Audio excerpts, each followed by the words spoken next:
Gabonais, Gabonaises, chers concitoyens des classes populaires, bonsoir.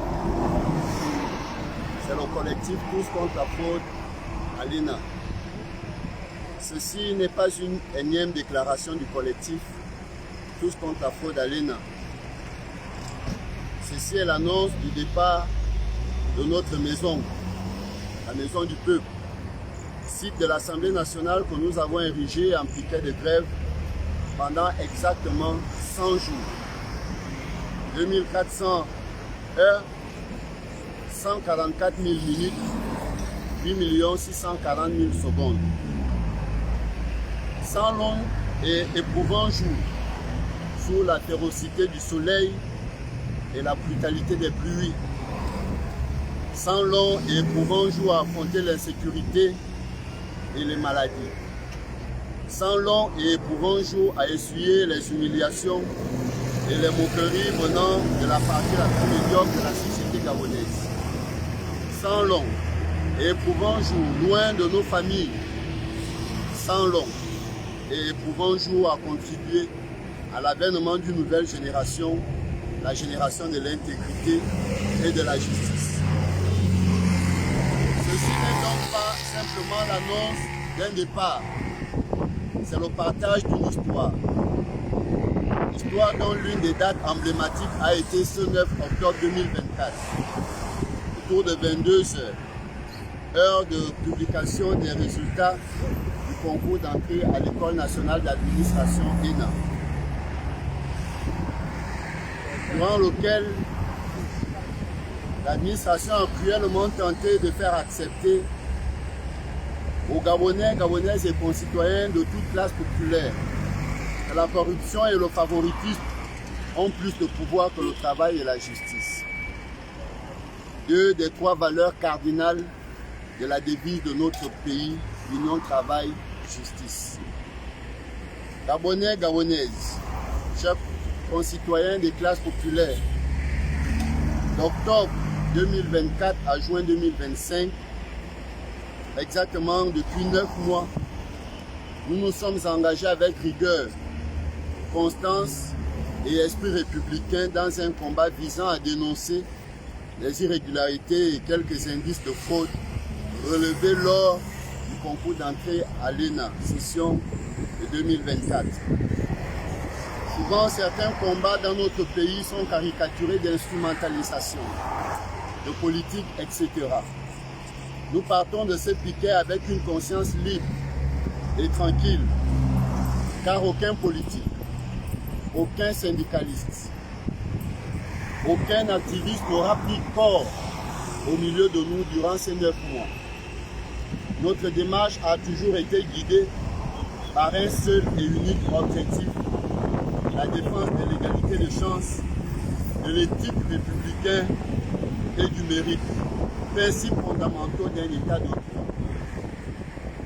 Malgré les éléments transmis, les irrégularités constatées et les sollicitations multiples adressées aux autorités compétentes, nous avons pris acte, avec regret, mais avec beaucoup de lucidité, de la décision de l'ancienne administration, précisément celle qui a précédé la Ve République, de ne pas nous écouter, encore moins donner suite à nos revendications. Cette position n'a pas pour autant effacé les préoccupations légitimes qui ont motivé notre combat. Bien au contraire, nous restons convaincus que la Ve République viendra avec des autorités disposées à nous écouter, et c'est d'ailleurs le cas. À cet effet, nous continuons le combat sur un nouveau site, celui de la justice administrative, au travers d'un recours en déclaration d'inexistence juridique de l'acte pris par la présidente de la commission de délibération et portant publication des résultats, en lieu et place de la ministre de la fonction publique d'alors, comme le prévoit la loi. Nous tenons à réaffirmer que notre engagement n'est animé par aucune intention de nuire ou de diffamer. et ne constitue encore moins un affront quelconque face aux autorités en place.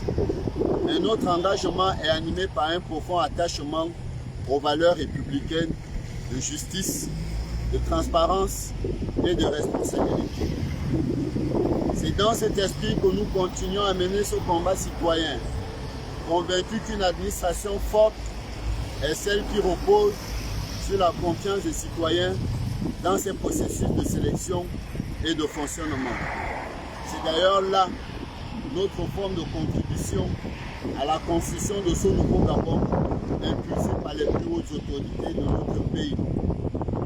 Le choix de nos différentes démarches n'a jamais été contre des individus, mais pour une république forte, juste et exemplaire. Après avoir été écouté par la nouvelle administration, en l'occurrence la ministre de la fonction publique et du renforcement des capacités, et par les collaborateurs du vice-président du gouvernement, nous pensons qu'il est impératif de laisser ces autorités éplucher le dossier. Nous mettons alors fin à notre mobilisation sur le site de notre maison, la maison du peuple. Mais nous le faisons la tête haute, fidèles à nos principes, vérité, justice, égalité de chance.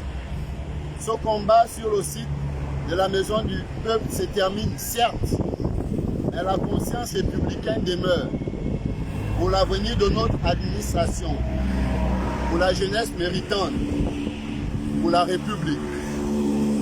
Nous levons le piquet le 8 juin. Ce 8 juin est d'ailleurs une date inoubliable pour notre pays car aujourd'hui, tout le peuple gabonais se rappelle au souvenir du président Omar Bongo Ondimba. Ce dernier, avant de nous quitter, pouvait dire « Dieu ne nous a pas donné le droit de faire du Gabon ce que nous sommes en train de faire. Il nous voit et nous dit « Amusez-vous ». Mais le jour qu'il voudra nous sanctionner, il le fera aussi. » Fin de citation. Cette parabole s'adresse à chaque Gabonais et Gabonaise de toute classe sociale qui refuse de défendre les valeurs républicaines de notre belle nation. Aujourd'hui, nous mettons officiellement un terme à cette action collective. Mais nous appelons les jeunes, les futurs candidats aux divers concours, les citoyens engagés et les institutions républicaines, sans oublier le corps administratif de notre pays. Ensemble à veiller à la sanctuarisation de nos mécanismes de sélection administrative. Ce que nous faisons aujourd'hui est le résultat du Gabon de demain. Le président de la République ne fera pas toujours tout seul. Chaque citoyen doit être animé par le désir ardent de défendre les valeurs de notre République. Nous tenons à remercier profondément toutes celles et tous ceux, de près ou de loin, qui auront été à nos côtés durant cette épreuve. Nous pensons aux citoyens de bonne volonté qui nous ont assistés sous plusieurs formes. Nous pensons particulièrement à M. Mugongo Koplan et à tous ces Gabonais dont nous tenons l'anonymat.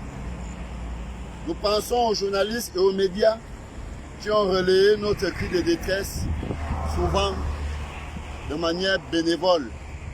Nous pensons particulièrement à Vatrikov, à Gabon News, TV Plus Afrique, Gabon Media Time, Gabon Actu, No TV et j'en passe. Nous pensons affectueusement aux membres du collectif qui ont su faire preuve de discipline, de solidarité et de courage malgré la dureté des conditions. À toutes ces personnes que nous venons de citer, nous témoignons notre profonde gratitude et nous les recommandons à la seule et unique grâce de Dieu, de qui chaque créature tire sa dignité. Aujourd'hui, nous levons le piquet, non pas parce que nous avons été satisfaits, mais parce que nous croyons en la nouvelle administration pour apporter une solution à ce problème. Nous partons avec une expérience inestimable. Nous avons appris les mécanismes profonds de l'administration gabonaise. Nous avons appris la patience, la rigueur, la stratégie, la résilience, etc. Nous sortons de ce combat grandi, comblé et rempli. Et plus que désormais déterminés à œuvrer pour une république plus juste. Ce combat ne s'arrête pas ici, il change simplement de forme. Car l'histoire retiendra que nous avons résisté face à l'injustice et que nous n'avons pas cédé, nous n'avons pas courbé face à l'échine. Enfin, nous rendons grâce au Seigneur Dieu Tout-Puissant qui nous a soutenus, protégés et fortifiés tout au long de ce week-end de grève. C'est avec lui que nous avons commencé. C'est avec lui que nous avons tenu. C'est avec lui que nous continuerons sous d'autres formats. Et c'est avec lui, nous en sommes convaincus, que la vérité triomphera par le biais de l'administration de la République. Vive la justice en terre gabonaise. Vive cette nouvelle génération qui défend les valeurs de la patrie. Que Dieu bénisse chaque Gabonais et chacune des Gabonaises. Nous vous remercions.